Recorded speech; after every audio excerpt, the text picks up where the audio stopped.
భూమి మీద నరుని పెట్టాడు. దేవునికి స్తోత్రం. సో, ఈ పురుషునికి స్త్రీని దేవుడు సృజించాడు. ప్రియులారా, అయితే ఒక విషయం గమనించండి.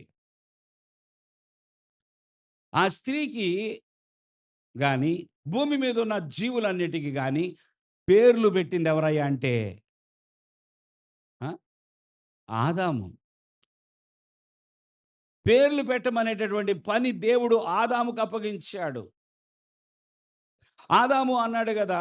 స్త్రీని చూసినప్పుడు, ఆమెను దగ్గరకు తీసుకొచ్చినప్పుడు, ఆమెకు ప్రాణం పోసిన తర్వాత దేవుడు దగ్గరికి తీసుకొచ్చినప్పుడు, ఈమె నరులో నుండి తీయబడింది గనక నారి అన్నాడు. దేవునికి స్తోత్రం. నరులో నుండి తీయబడింది గనక నారి అన్నాడు. దేవునికి స్తోత్రం. ఆ తర్వాత ఆమెకు మరొక పేరు పెట్టాడు. హవ్వ అని పేరు పెట్టాడు.